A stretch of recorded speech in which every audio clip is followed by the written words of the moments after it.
We purchased enough Humic to do this pivot as a test, and we were very impressed with it. So much so that my 80-year-old father brought my mother out here to look at how it mellowed out the soil, because this soil had become so hard that all it wanted to do was create clay lumps, and it was becoming very unmanageable.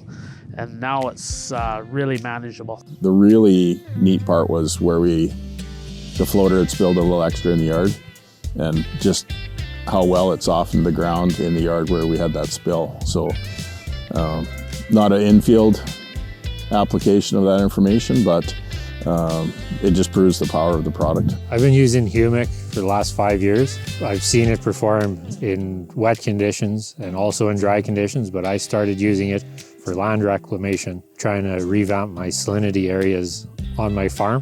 And I noticed now all these years I've been using it, the alkali on the side of the hills is disappearing, and those patches are clearing up even on the bottom line. Put in all the crops, peas, the canola, the wheat, and I was growing barley before, but this year I didn't grow no barley. We've noticed a lot more water holding capacity in the lands we've tried Humic on. Seems to help with the water retention and water draining through the soil. We've noticed a lot less soil compaction and a lot more healthier soil. It'll hold 7 times its weight in water, which benefits you in a dry year, but also benefits you in a wet year too. It'll help soak up all that excess moisture. The acres are still there, but we're putting inputs and getting nothing out of it. One harvest, we started with 1,280 acres of canola, but we only harvested 1,200. So we had 80 acres of non-producing areas in our field that had zero profit coming back. We got a spot on the field just west of here too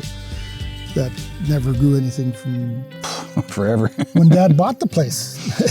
It was clay. It was a lot of clay and a lot of alkali. Like they put clay in a slough when they dug a dugout. And there was nothing. Now, you drive by there, you wouldn't know it. It looks like the rest of the field. Got those areas back probably 70–75% in 5 years. But now we're getting something out of those acres that were alkali or if you want to call it dead areas, whatever you want to call it, just didn't grow anything. Now they're growing something.